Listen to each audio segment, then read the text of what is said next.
Irmãos, hoje nós vamos continuar falando sobre o Salmo 34. Vamos abrir lá. Ô Sérgio, poderia ver uma... tá aqui. Ele já está aqui, meu irmão? Já está aí. Uma água, por favor. Nós, domingo passado, irmãos, nós trabalhamos do verso 8 ao verso 10.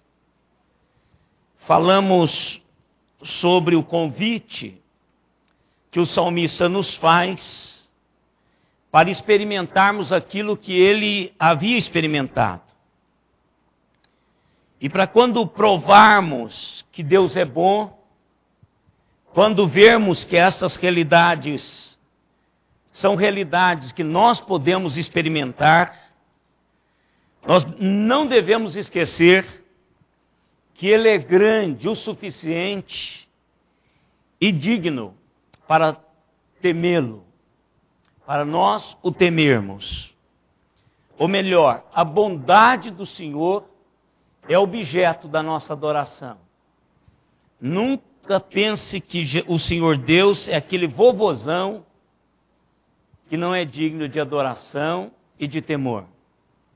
Deus é extremamente bom, intensamente bom e essencialmente bom. Mas Deus é o Deus eterno, que a Ele nós devemos toda adoração, todo louvor e toda glória. Não esqueçam disso. Porque muitas vezes nós achamos que Deus pode nos dar, abençoar, longânimo, benigno, e que não deve ser temido, glorificado, honrado e dignificado. Então, à medida em que nós vamos provar que esse Deus é bom, nós devemos também adorá-lo. Toda a dignidade, com todo o temor no coração. E foi isso que o salmista nos ensinou no domingo passado. Temei ao Senhor, vós todos os seus santos. Apesar dessa bondade, desse coração dilatado em direção a nós, precisamos temê-lo. Às vezes acontece, nós que já temos filhos já por conta própria, não é? Não exercemos mais isso. Mas às vezes os nossos filhos acham que nós não devemos ser, e esta é uma filosofia hoje nas GIAs por aí, né? Psicologia, sociologia, antropologia, todas as GIAs estão rosnando por aí, é que os filhos, a gente não deve traumatizar os filhos dizendo não, repreendendo e etc. Mas às vezes os filhos são educados achando que nós não podemos ser duros, temos que ser sempre bons. Por isso que avós estragam netos, não deixam os seus pais cuidarem dos seus filhos. Eles não sabem como fazer mais. Não sabem mais. Há um tempo de se ser pai e há um tempo de se ser avô. Quando se é avô, não é pai. Então não deixa os seus pais cuidarem dos seus filhos. Há um livro chamado assim, Aos Pais dos Meus Netos, que é fantástico. Então, porque fica bonachão. Ah, não faça isso. O pai fala, olha, eu não tenho dinheiro para te dar esse tênis. O avô vai lá e faz uma dívida no cartão e dá o tênis para o filho de R$500, 800 e 1.000. Filho, o papai não tem viagem para te dar essa viagem, você espera quando o papai tem. O avô vem e paga a viagem. Está estragando o filho. Né? Deus é como o pai, respeitando as devidas proporções. Então Deus é um Deus que dá, mas é um Deus que é digno de respeito, de honra, de dignidade e de temor. Então precisamos pensar nisso, não é? Precisamos pensar nisso. E o problema maior é que os pais de hoje estão na idade de avós. Esse é o grande problema dos filhos de hoje.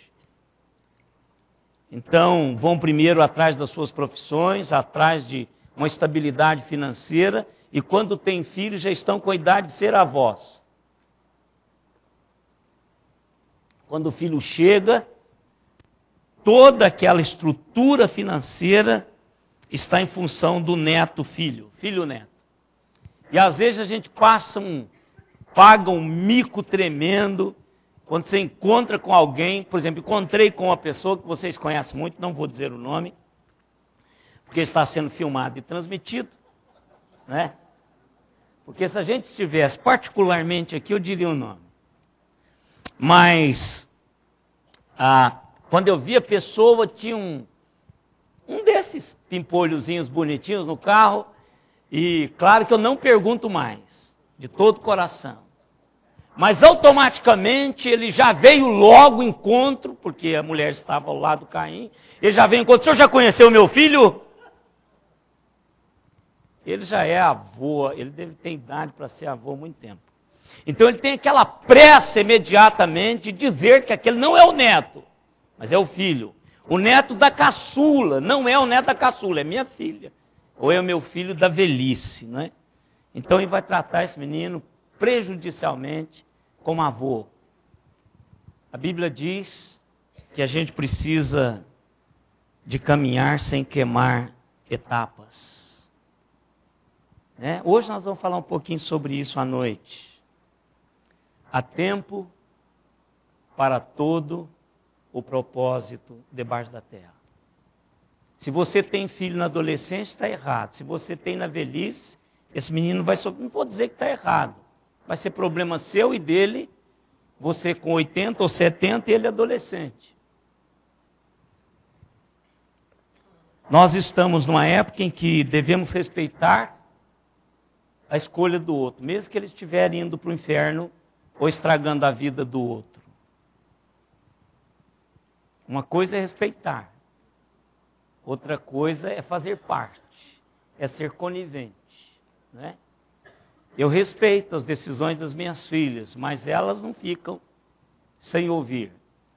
A Simone é mais comedida, não diz, mas eu digo. Lívia, olha a sua leitura bíblica.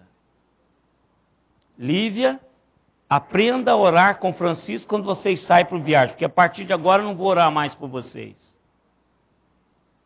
Porque quando ele saía, eu reunia na sala, orava com eles. Agora eu não oro mais. Problema dela. Eu sei que eu preciso de Deus e tenho essa consciência toda vez que eu vou viajar. Agora ela precisa de exercer isso. Letícia, você é enfermeira. Você sabe de todas as consequências do seu sobrepeso. Então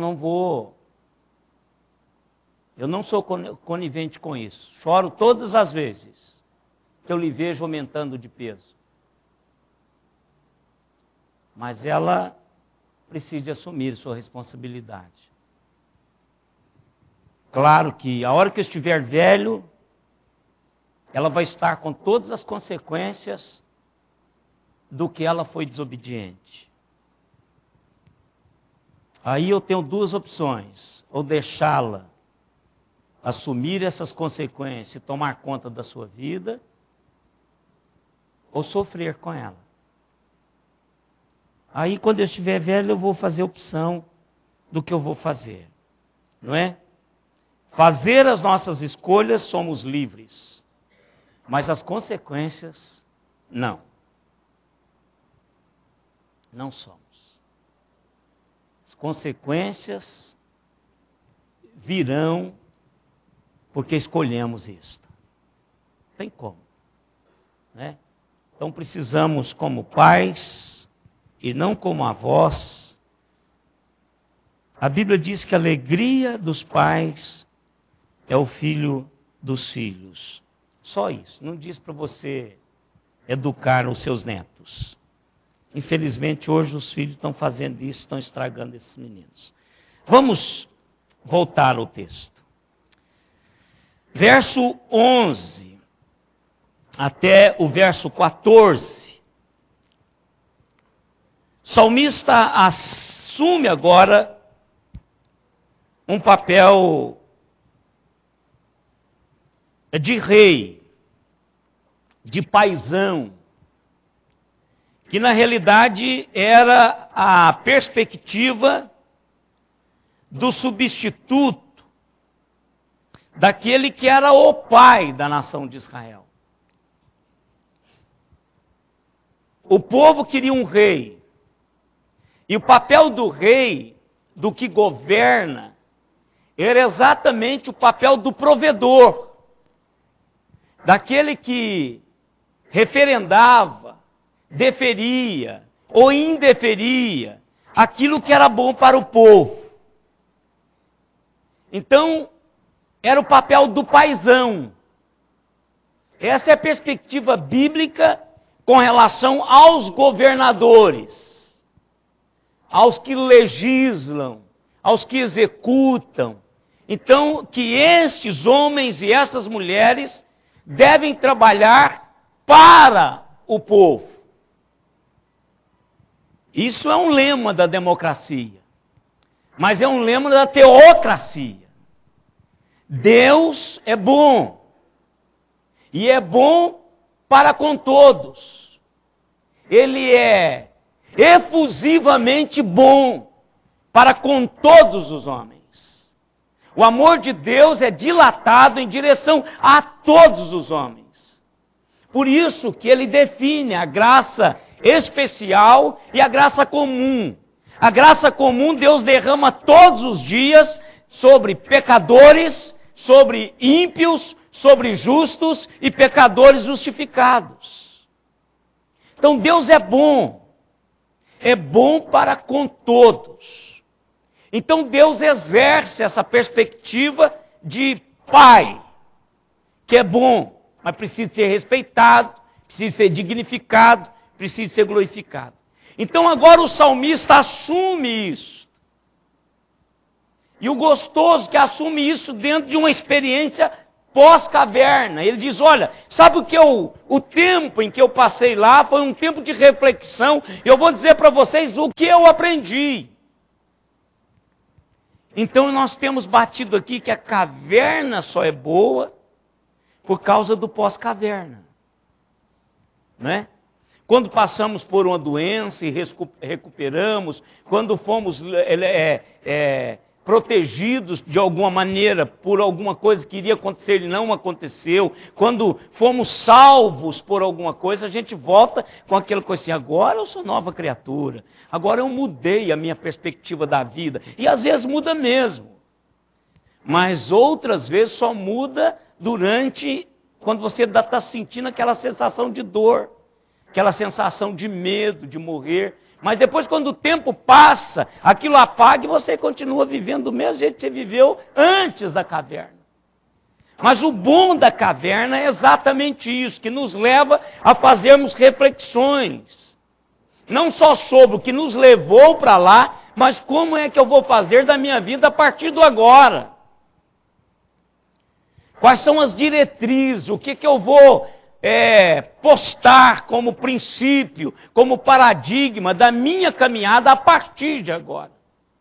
E aí o salmista assume esta realidade de ensinar, como pai. Olha que coisa fantástica no verso 11. Ele diz, se você foi e experimentou a bondade de Deus e degustou essa bondade de Deus, você viu o quanto que ele é bom. Agora eu vou te contar outra coisa. Vem para cá, 20 filhos, e escutai-me, eu vos ensinarei o temor do Senhor. Ele diz, vem para cá, que eu vou também ensinar para vocês o que é caminhar no temor do Senhor. E aí, como caminhantes no temor do Senhor, vocês vão aprender algumas coisas. Então, primeiro, a gente precisa ter a disposição de ir. Por exemplo, tem muita gente que ficou em casa, decidiu não vir. Há outros que estão conectados conosco pela internet. Por algum motivo não pôde vir, ou está longe, não tem a acessibilidade para estar aqui conosco. Mas precisamos ter esta disposição de irmos e sentarmos aos pés daquele que vai nos ensinar. E isso é algo impregnado na cultura judaica.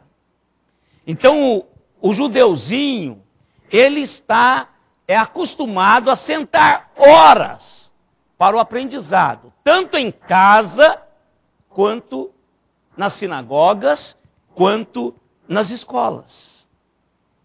Então, esse sentar e aprender é da cultura. Então, vem para cá, filho. Deuteronômio está lá atrás, e é a praxis desses pais judeus que querem impregnar na vida das pessoas, dos seus filhos, as instruções do Senhor.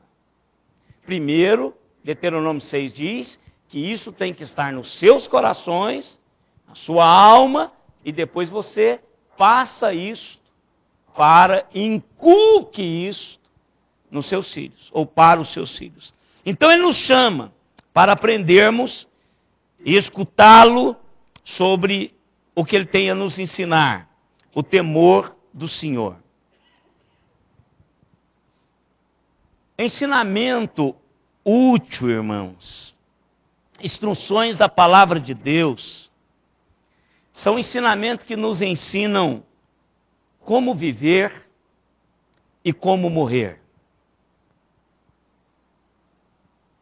A Bíblia, claro que ela é a palavra de Deus, por isso que ela vem recheada dessas realidades. Então, o ensinamento de Deus é o ensinamento do como viver e do como morrer. Porque para aquele que tem o Senhor é a mesma coisa. A diferença é que você muda de dimensão. Há uma dimensão terrena e há uma dimensão celestial. Mas a essência, ela é uma essência espiritual. Não muda. Por exemplo, eu sou pisante nesse planeta, caminhante de fé, estou aqui limitado pelo tempo e pelo espaço, vou embora num dia que eu não sei quando, gostaria que demorasse, mas o meu gosto não interfere nessa realidade, porque eu não vou orar para ficar aqui. Nunca orei para ficar aqui. Também nunca pedi para ir embora. Porque eu entendo que a Bíblia me diz que isso não compete a mim e que não é da minha alçada interferir nessa realidade. Então não vou interferir.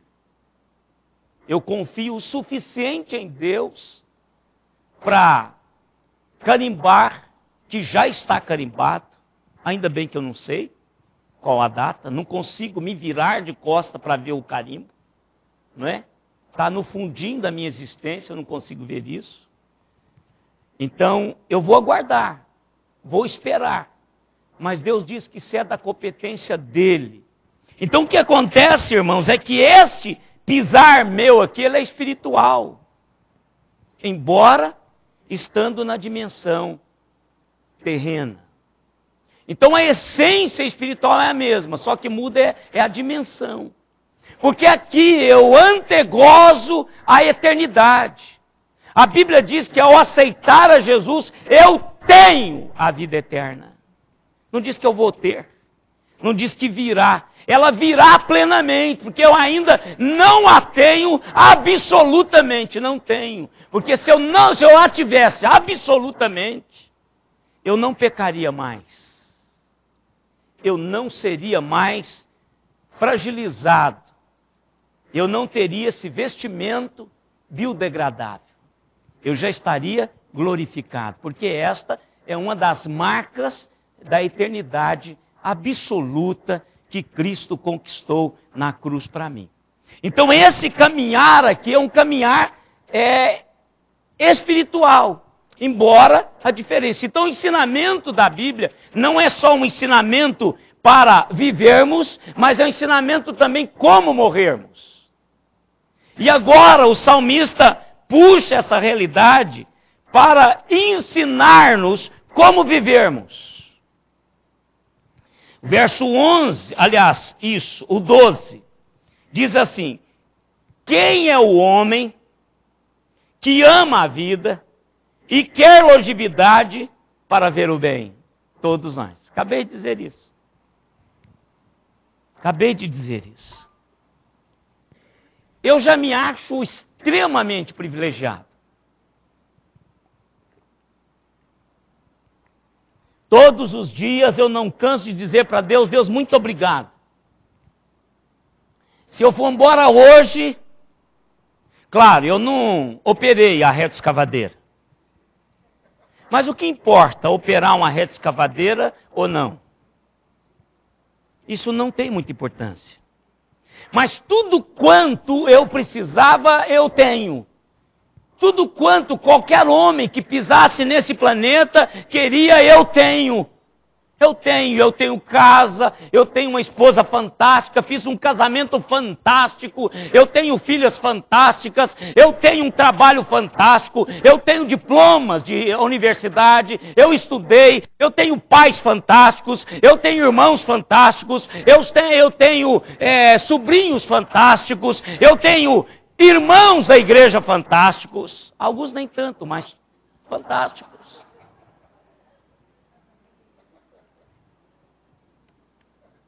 Então, para que eu preciso mais? E eu tenho o mais importante. Eu tenho o passaporte para a eternidade. Dizendo: persona bem-vinda.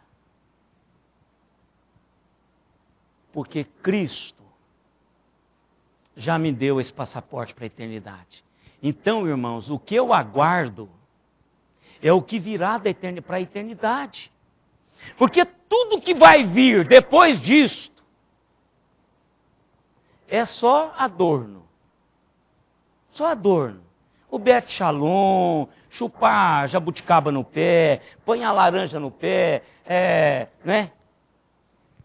Chupar bacupari.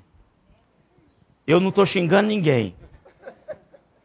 Isso é uma... Hein? Netos. A Rutinha sabe o que é neto, né, Rutinha? Ainda está no de mel aí com o netinho.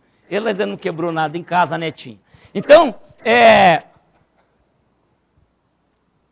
isso é só bem-vindo. Por exemplo, eu digo assim: Senhor, eu não posso chorar quando meus pais morrerem. Não posso. Gente, eu vivi 54 anos com os meus dois pais vivos. Não juntos, mas vivos. Viverem juntos é problema deles dois. Agora, separados, eles continuam sendo meus pais. Eu não podia chorar naquele dia. Eu tinha que agradecer a Deus de todo o coração por esse tempo todo junto com meus pais. Que tem muitas pessoas aqui e fora daqui que não tiveram esse privilégio. E todos dois, 81 e 84 indo para 82 e um indo para 85, todos eles lúcidos, fazendo tudo. Lembrando tudo. Sem nada. Minha mãe ainda faz pão de queijo, faz biscoito, meu pai ainda ajuda, só não faz mais porque ficou cego. Então isso é privilégio. Mas há uma realidade espiritual que eu preciso fazer. Mas estas realidades passam por algo que eu preciso aprender hoje. O que o texto diz? Então eu quero longevidade. Então como é que eu vou viver? Eu amo a vida, eu não teria que fazer o contrário, isso é um presente de Deus à vida. Uma médica, quando eu estava nesse problema meu aí, perguntou assim: o senhor já teve vontade de morrer? Nunca! O senhor quer continuar vivendo? Claro! Nunca, em momento nenhum, nunca passou na sua... Porque queria saber se eu estava com depressão a ponto de querer morrer, né? Então, nunca passou pela sua cabeça nem um pouquinho desistir. Não, nunca. Claro que nunca. Porque a vida ela é preciosa. Irmãos, você é uma peça única em todo o cosmo. E você está vivo. Você é um ser pensante. Pensa nisso, irmãos. Gente, se a gente conseguisse conceber a dimensão desse presente de Deus, nós não jogaríamos conversa fora e não passaríamos o tempo, porque o tempo é vida, jogando-o fora.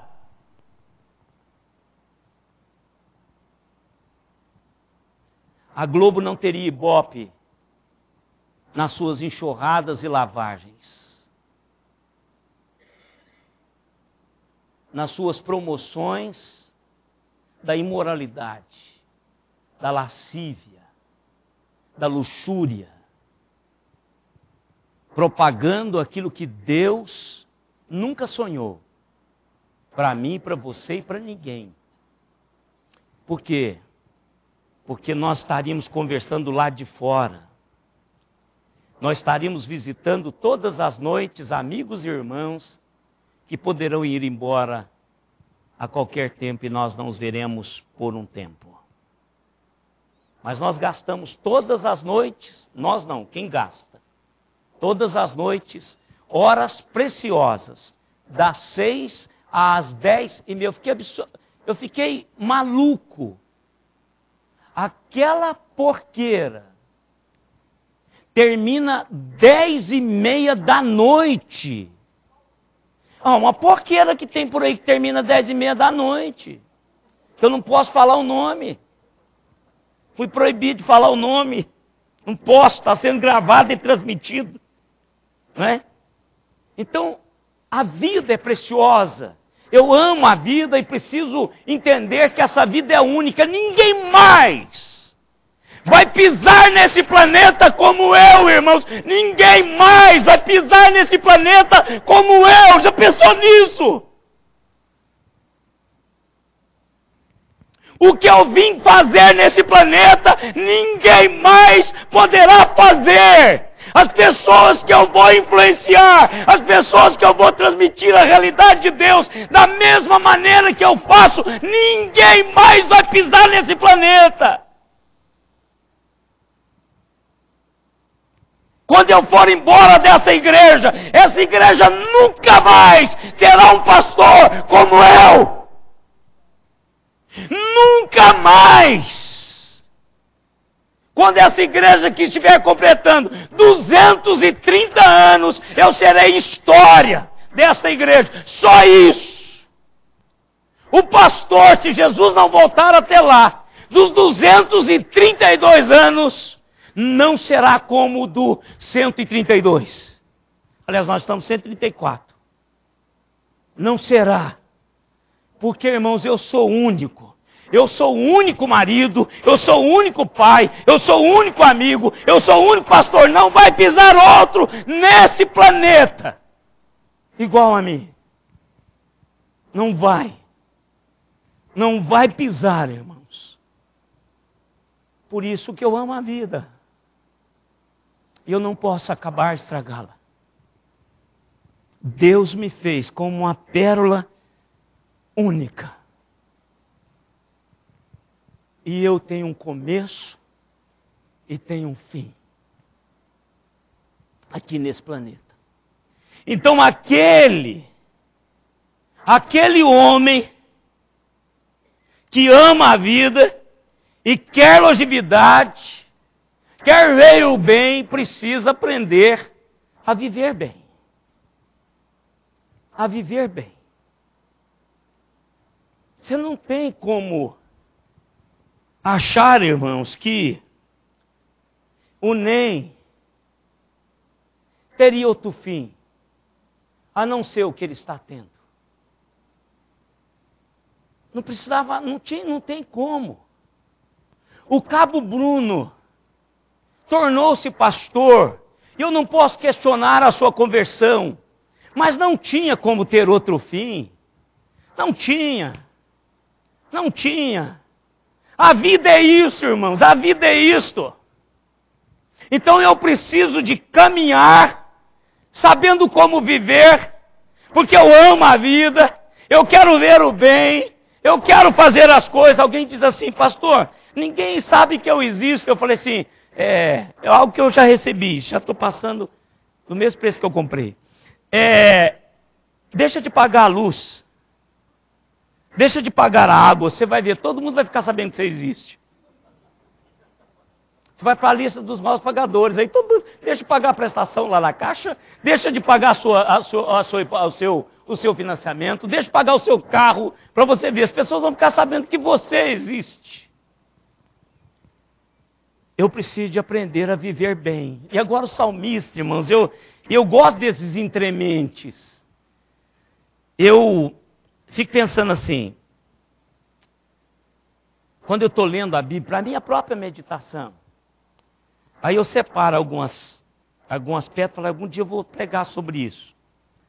E claro, irmãos, que tem um punhado de textos lá em casa desde 1980, que eu nunca preguei. Mas se você vai lendo, eu pergunto assim, por que está aqui? Parece que tem nada a ver, mas tem tudo a ver com aquilo que Deus quer falar, com aquele propósito. Tudo que você vai fazer na vida é apenas pretexto para você fazer aquilo que Deus quer que você faça. A Lívia foi para Tambaú. Fui lá ontem. Se Tambaú tivesse no Pernambuco, no Ceará, lá longe, lá no norte e nordeste, Tambaú seria uma tristeza para morar. Mas Tambaú está no centro do estado mais rico da federação. Tambaú é pequenininha, mas Tambaú é uma cidade próspera, bonita, limpinha, quase às margens da Anhanguera. Um polo cerâmico fantástico. Está ali encostado o maior polo cerâmico de artes, Porto Ferreira. Depois vem ele mesmo, Tambaú, um dos maiores polos cerâmicos do estado de São Paulo. Talvez sua casa tem telha de Tambaú, você não sabia. Né? Aí eu disse, Lívia, papai descobriu qual o propósito de Deus, um dos propósitos de Deus ser para Tambaú, filho. Porque não se esqueça. Elas podem, irmãos, errarem, porque estão por conta delas. Eu não posso mais bater de frente, amarrar, segurar, porque eu não posso fazer isso, não é meu feitio. Eu ensinei até onde eu pude ensinar. Se não quiser andar, vai ser problema delas. Vão colher futuramente. Lívia, caixa econômica na sua vida é apenas um pretexto de Deus para cumprir aquilo que Ele quer fazer. E eu já achei um dos princípios. Sabe o que é? Nós estávamos lá descendo a mudança dela ontem de manhã. E aí uma menininha chegou e falou assim, oi, meu nome é Ana Vitória. E o seu? Ezequiel. Você vai morar aqui? Não. Quem vai morar aqui é minha filha. Qual o nome dela? Lívia. Quando é que ela chega? Amanhã. Olha, segunda-feira. Aonde ela mora? Araraquara. Foi de avião ou de carro?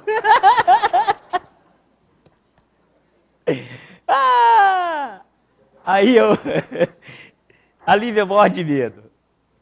Aí eu falei assim, olha, essa moça que está vindo para cá, vem dormir com ela de vez em quando, ela tem um colchão extra aí. Ela mora ao lado assim, pobrezinha, pela casa que ela mora é pobre.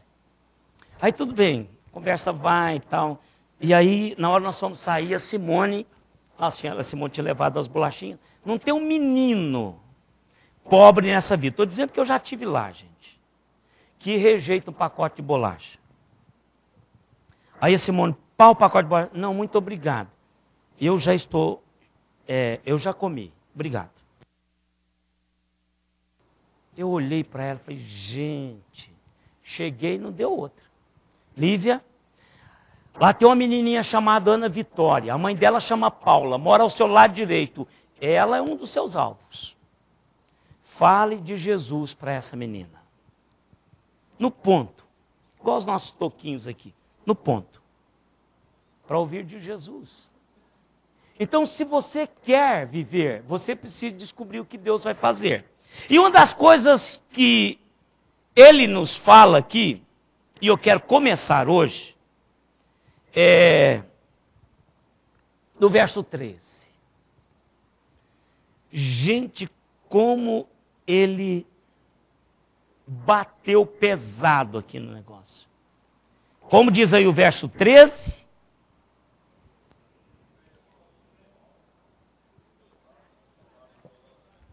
Então, você quer ver o bem, você quer uma vida longa, feliz, útil, você quer usufruir dessa caminhada? Então faz o seguinte, ponha freio. Aonde vai o freio do cavalo? Na língua, né? Para segurar a língua dele. Como é precioso o tempo que a gente passa com os nossos tios, com os nossos avós. Eu não vou arriar cavalo mais, pelo menos eu não pretendo. Pode até acontecer. Mas uma coisa que meu tio fazia comigo é a seguinte: preste atenção, Ezequiel, isso aqui é um ferro. E ferro machuca. Então, quando você for colocar o freio na boca do cavalo, não coloque por baixo da língua dele. Porque isso machuca o freio da língua igual o seu. Ponha por cima. Porque ele vai te obedecer e você não vai machucá-lo. Como isso é precioso. Porque ponha freio, a Bíblia está dizendo, ponha freio na língua. Refreia a língua do mal. Do mal. E os lábios de falarem dolosamente. Uma mulher, daquelas assim que tem em quase todas as igrejas. Eu já pastoreei 8 igrejas. E nessas 8 eu tive essa pessoa lá. Uma mulher foi uma vez para o seu pastor e lhe disse: pastor, essas faixas que o senhor está usando em torno da sua bata clerical estão muito longas. E me incomoda muito quando eu fico olhando para elas. É igual quando o certo é a gravata ser usada aqui. Hoje eu estou no padrão. Mas o meu tamanho não é tamanho padrão para esse pessoal, não faz. Algumas fazem isso. Mas eu ganho as gravatas, né, dona Neuza? Pessoas me dão a gravata e querem ver eu usando a gravata. Tem umas pessoas aqui que falam, hoje essa gravata é a mais linda de todas. Vou nem dizer quem é. Então, mas tem umas gravatas que ela desce aqui. Fica feio, eu acho feio quando eu vou lá, baixinho, parece que me diminui mais, né? Tem um negócio interno, essas coisas. Então parece que a gente fica mais baixinho ainda. Mas é como gravata, mas é aquela faixa na bata clerical. Ela pediu ao pastor permissão para cortá-las. E tão confiante de que ela receberia permissão para cortar a faixa da bata clerical do pastor, que ela foi armada com uma tesoura. Claro que ela logrou êxito, o pastor permitiu. Diz, olha, tá aqui, pode cortar. Então ela pegou, cortou de acordo com o seu gosto e em seguida devolveu para o pastor. Ele agradeceu e disse: agora, minha irmã, há algo sobre você que é demasiadamente longo, que me incomoda muito, e desde que uma boa ação merece outra ação, ou em outras palavras, uma mão lava a outra, eu peço a sua permissão para encurtar um pouco esse negócio. Claro que a mulher estava eufórica por ter cumprido o seu papel. A mulher disse: certamente o senhor tem permissão para fazer assim, e aqui está a tesoura. O ministro então diz assim: muito bem, põe a língua para fora. Põe a língua para fora.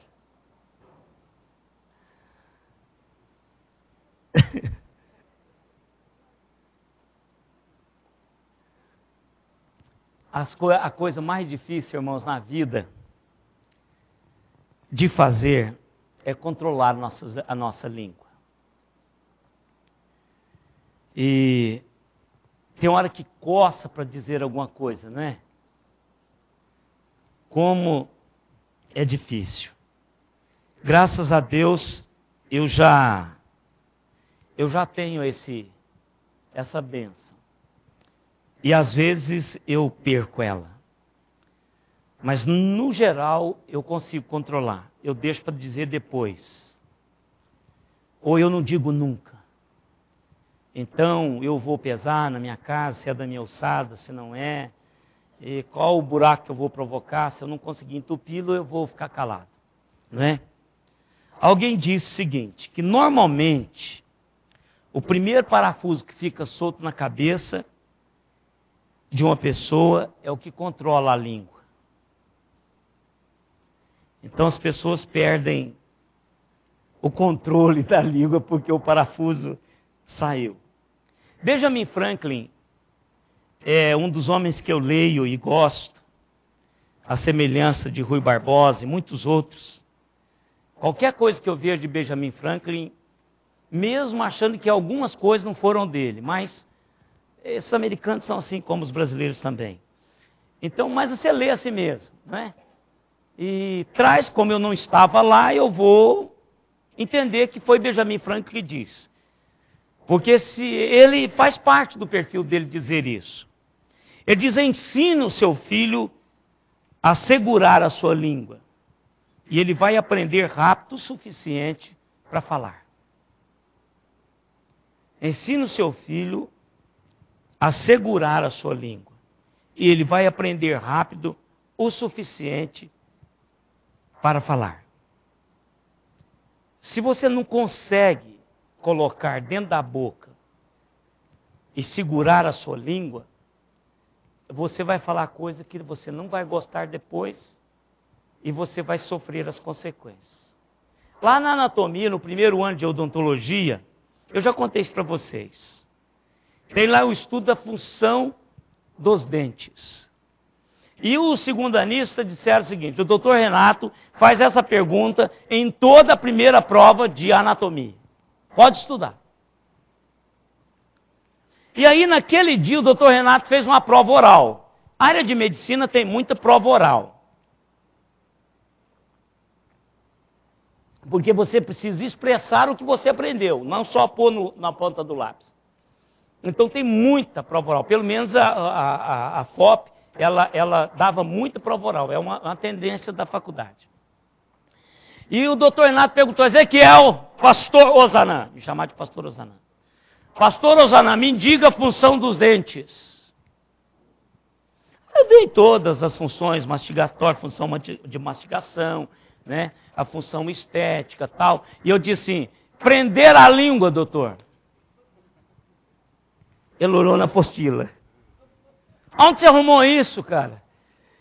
Falei: isso aqui é coisa de pastor, doutor Renato. Porque se eu fechou a boca, ela fica presa na grade. Por isso que Deus colocou esse mundo de dentes para segurar essa fera. E como ele fez isso? Ele pôs 2 incisão grandes na frente e 3 grandões atrás. O senhor achava, doutor Renato, que esses dentões de trás aí, que são os molares primeiro, segundo, terceiro, que eles são para mastigar, não é isso? Pelo menos eu aprendi isso, pastor. Então, mas eu estou dizendo para o senhor que isso aí é cerca, isso é morão, para segurar essa fera. Aí o pessoal riu. Falou: não precisa dizer mais nada não, pastor, pode sentar. E com isso, a nota de anatomia foi lá em cima. com a única pergunta: mas eu creio nisso. Não como dentistas, não faz parte da cadeira de anatomia da cabeça. Mas, biblicamente é isso. É porque Tiago diz que esse negócio é uma fera. Então, aprenda a segurar a sua língua. Você vai aprender a falar o suficiente. Aprender rápido o suficiente para falar. Gosto de Sócrates também. Sócrates recebeu um jovem para aprender oratória. E no período socrático, das escolas filosóficas, as pessoas iam para aprender, como hoje o pastor vai para o seminário para aprender homilética. Homilética é a arte de pregar. Você sabe, quando falar positivamente, eu movo, pode prestar atenção, eu movo essa mão hoje automaticamente, mas eu aprendi isso. Negativamente eu movo esta. E algumas expressões que eu falo, eu traduzo aqui no rosto. Eu aprendi isso. Então, são coisas que aprendem na oratória. Não é como tonalizar a voz. Se eu vou falar sobre morte, a menos que eu quero dar ênfase à morte, eu abaixo a voz. Se eu vou falar sobre vida, eu levanto. Se eu quero lhe despertar, eu vou levantar a voz. Se eu quero fazer você dormir, eu vou falar baixinho. Então isso é oratória, você vai aprendendo a oratória. Então Sócrates era a sua escola da peripatética, que é a escola que girava em torno, os alunos giravam em torno, em torno de, isso aí mesmo. Em torno de, aprender-se em torno do mestre. Então eu andava e ficava em torno do mestre aprendendo. Então aí, esse aluno que foi apresentado, falou tanto que Sócrates cobrou o dobro. Aí quando ele foi para pagar o professor, viu aqui legal, bom isso aqui, pagar adiantado. Ele diz: por que me cobras o dobro? Perguntou o jovem. E Sócrates respondeu: porque eu lhe tenho que ensinar duas ciências. Uma, como segurar a sua língua. E a outra, como soltá-la. E a primeira ciência é muito mais difícil do que a segunda. Então, se nós quisermos, irmãos, ter um bom viver, útil, usufruirmos desse tempo, então nós temos que aprender a controlar a nossa língua. Porque eu garanto, irmãos, se dissermos as palavras erradas, nós teremos um péssimo dia e uma péssima vida. Nós não construiremos, nós vamos derrubar.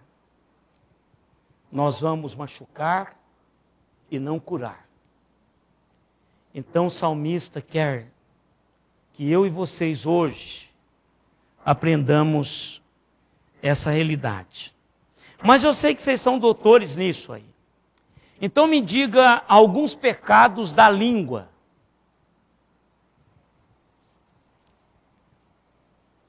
Eu só quero uns 10, não. Pode ser menos. Maledicência. Mas vamos trabalhar a maledicência primeiro. Então é um falar malicioso. É aquele falar que é falso. Aquele falar que tem aquela mexidinha para estragar o outro. Olha, irmãos, eu queria aqui pedir a oração. Agora, fica aqui. Vocês sabiam que a fulana, ou que o fulano... Olha, gente, mas estou pedindo oração aqui, mas na verdade eu nem sei se isso é verdade. Ó, e eu também nem posso contar para vocês quem me contou, mas vamos orar, né, pessoal? Porque a gente precisa...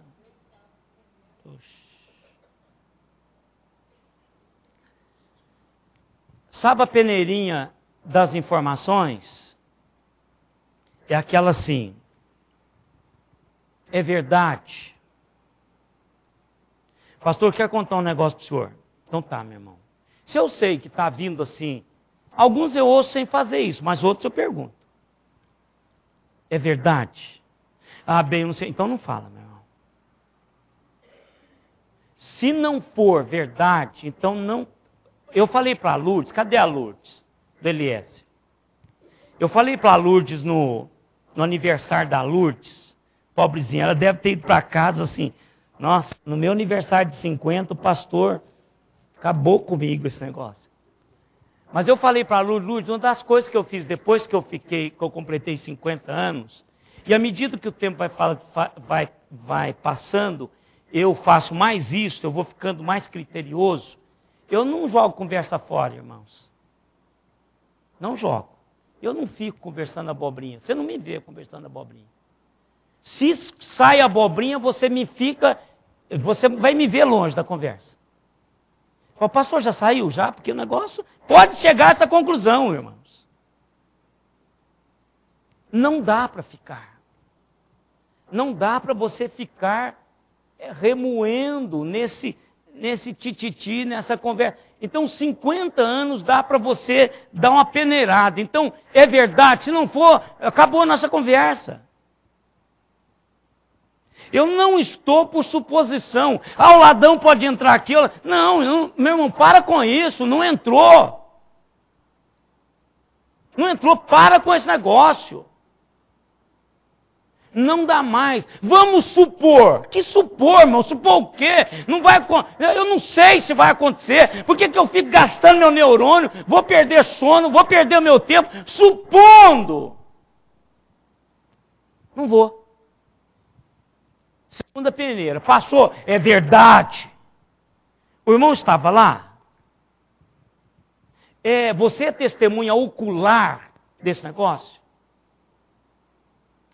Não, me contaram. Então, meu irmão, também cai fora. Se passa, você pergunta, edifica, meu irmão.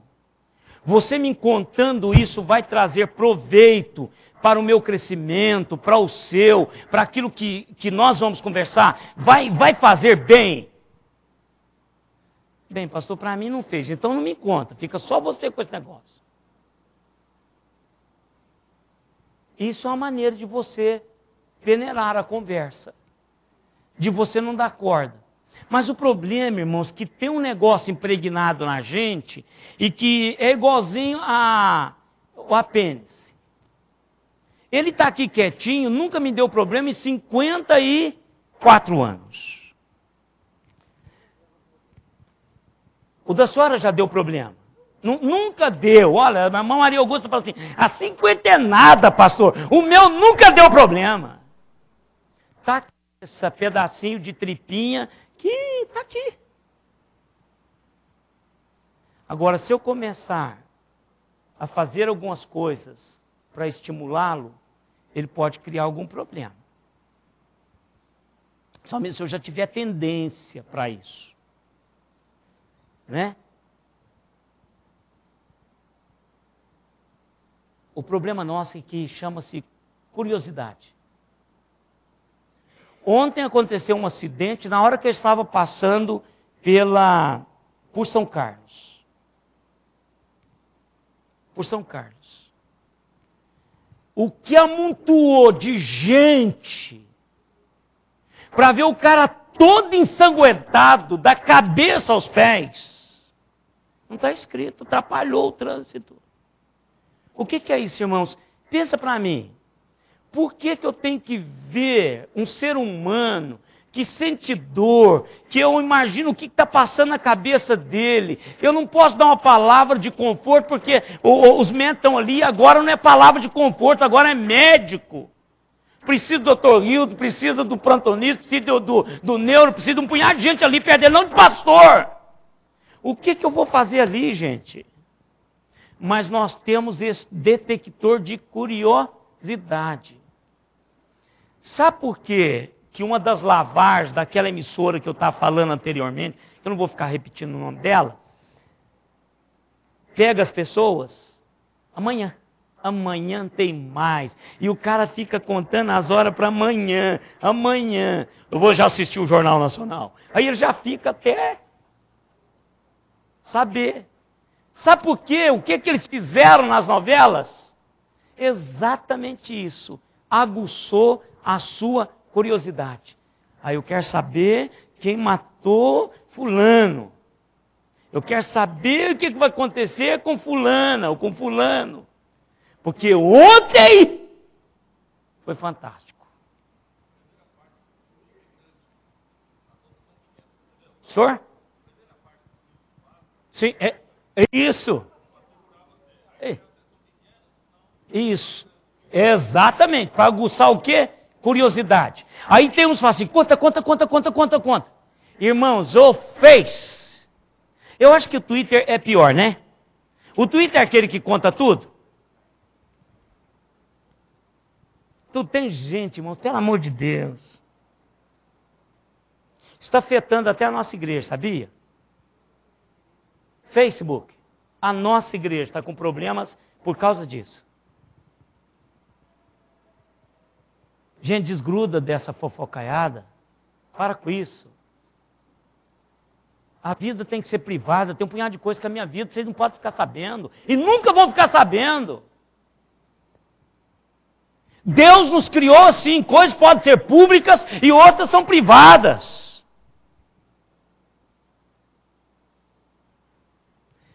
Tem uma pessoa aqui, ela está aqui. Não vou dizer se é homem ou se é mulher. Eu admiro a discrição dessa pessoa. E eu a conheço bem. Como ela é discreta.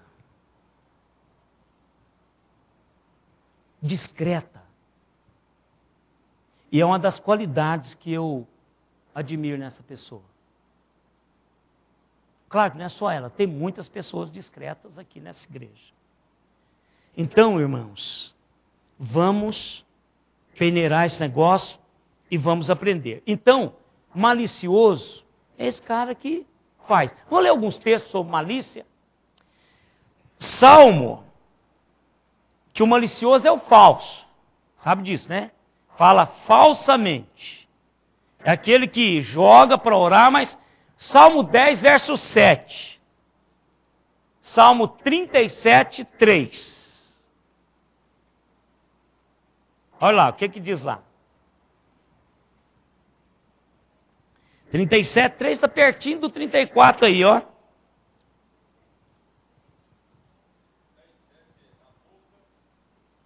Pode ler, meu irmão.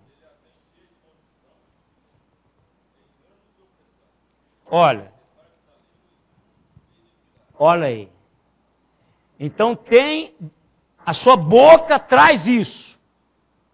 Aí você vai ler o contexto aí depois do 37.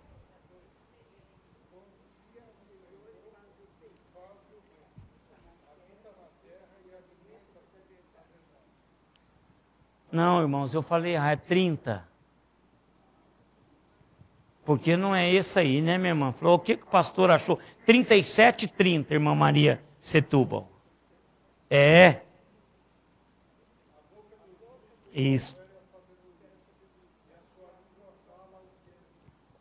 O justo faz isso. Não fica disseminando maliciosamente. Você viu fulano saindo de lá?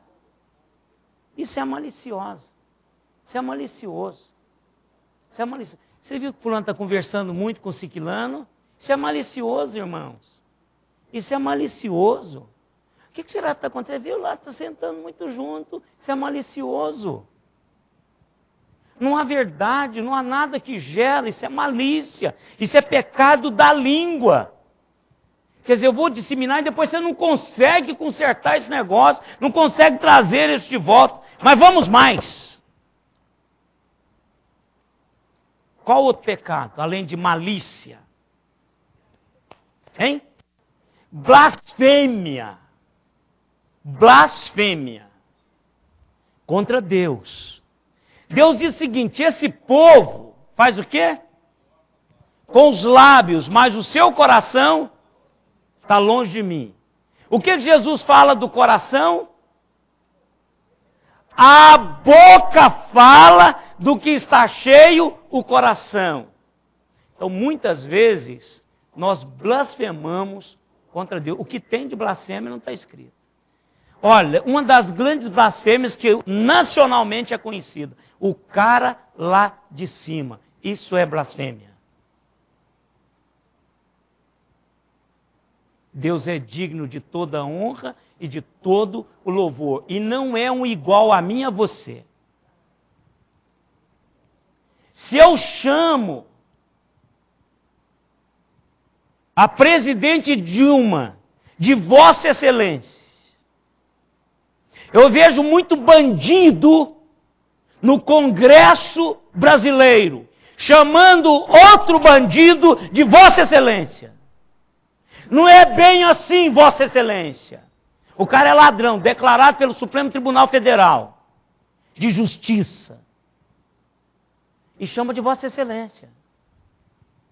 Mas o Deus eterno, Criador dos céus e da terra, tem alguém que o chama o cara lá de cima. Você! Isso é blasfêmia. Isso é blasfêmia. E há uma blasfêmia que não é perdoada,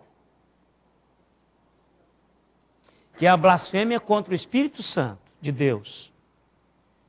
E uma das blasfêmias contra o Espírito Santo de Deus é atribuir a Deus algo que o diabo está fazendo. Isso é blasfêmia contra o Espírito Santo de Deus. E muitas outras. A blasfêmia contra Deus é perdoável. A blasfêmia contra Jesus Cristo é perdoável, mas a blasfêmia contra o Espírito Santo não é perdoável. Blasfemaram contra Deus, Deus aceitou. Cuspiram, mataram, pesoaram, bateram, mentiram sobre Jesus, Deus perdoou. Aí Deus diz o seguinte: olha, a partir de hoje, a Trindade será intocável.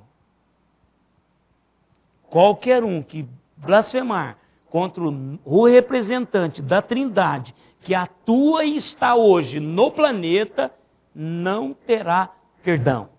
Deus colocou um ponto final às blasfêmias. Então, blasfêmia, sim, é um pecado, e poderíamos qualificar assim, mortal, se for contra o Espírito Santo do homem. Muito boa, minha irmã. Mais um pecado.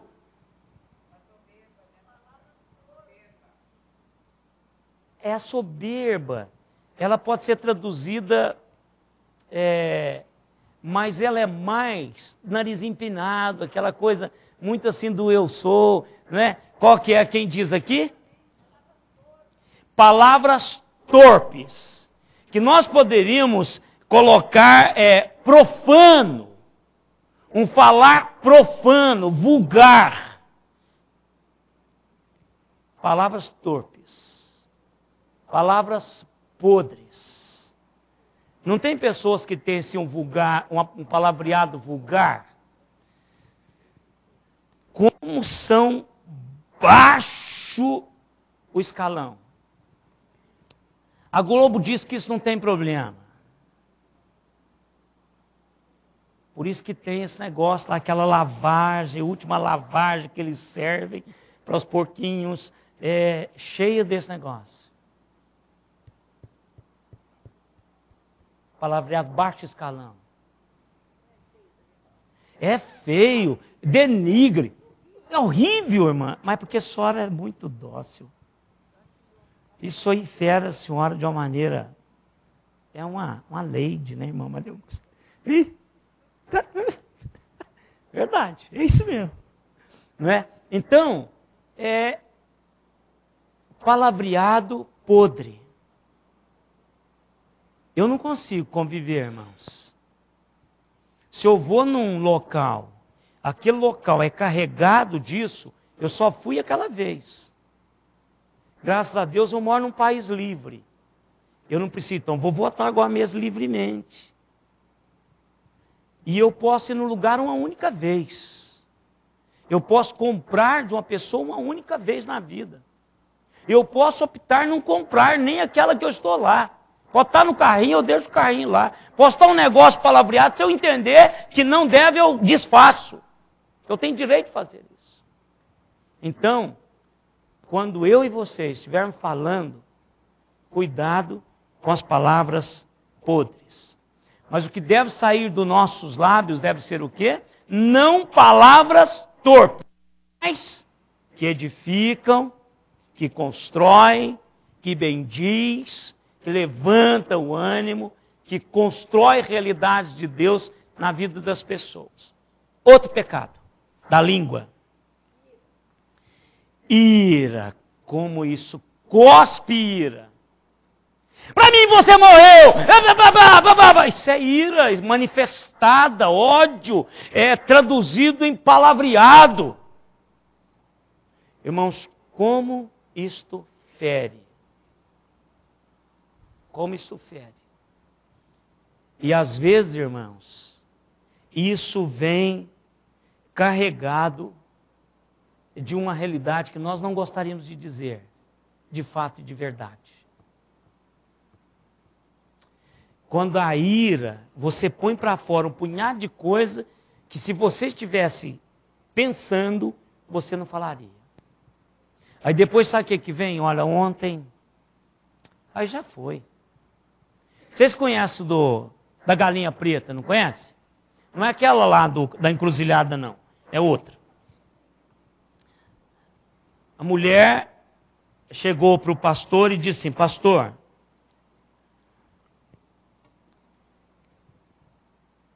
eu gostaria de colocar a minha língua no altar.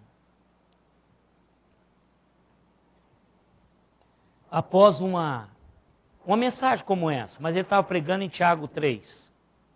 Claro que eu não vou colocar o nome da mulher, nem vou colocar o nome do pastor. Mas eu sei o texto, é Tiago 3, estava pregando. Aí ela diz, pastor, me ajuda porque eu quero colocar a minha língua no altar. Aí aquela mulher é uma das mulheres daquelas que a gente conta na igreja. Aí o pastor olhou para ela e falou assim, minha irmã, eu queria tanto te ajudar, mas o problema é que o altar só tem 15 metros. A mulher pediu queria colocar a língua dela no altar porque ela era fofoqueira. Aí pediu o pastor ajuda. Aí o pastor diz assim, minha irmã, eu gostaria tanto de ajudá-la, mas o altar só tem 15 metros. Mas aí tem muito na igreja. Aí ela falou o seguinte, mas o senhor não pode fazer alguma coisa? Eu falei, posso. Posso sim. Eu posso não colocar a sua língua no altar, mas eu posso lhe ajudar. A irmã volta para casa, mata a galinha preta, depena ela, e aí a senhora vai fazer o seguinte, deixa anoitecer, depois das 6 horas, vai na porta de cada pessoa e põe um punhadinho de pena preta. Aí depois que a irmã fizer, não precisa fazer num dia só. Eu sei que a irmã não vai conseguir. Mas a irmã tem o tempo que quiser. Quando a irmã terminar de colocar o punhadinho de cinza, de pena preta na porta de cada pessoa que a irmã entende que prejudicou de alguma maneira, a irmã volta aqui e a gente conversa. Aí ela foi, fez, cumpriu. Aí ela volta e diz assim, pastor, eu fiz tudo que o senhor mandou, e agora? Agora, minha irmã, você vai e ajunta todas as penas e traga para mim, porque aí a gente vai fazer o que precisa ser feito. Ela ficou meio encabulada, mas foi. Aí quando ela voltou, disse, pastor, é impossível. Ou foi varrido, o vento levou. Ela disse, minha irmã, é a mesma coisa que você fez na vida dessas pessoas. É impossível consertar. Então, quando nós formos falar alguma coisa, puxa o freio.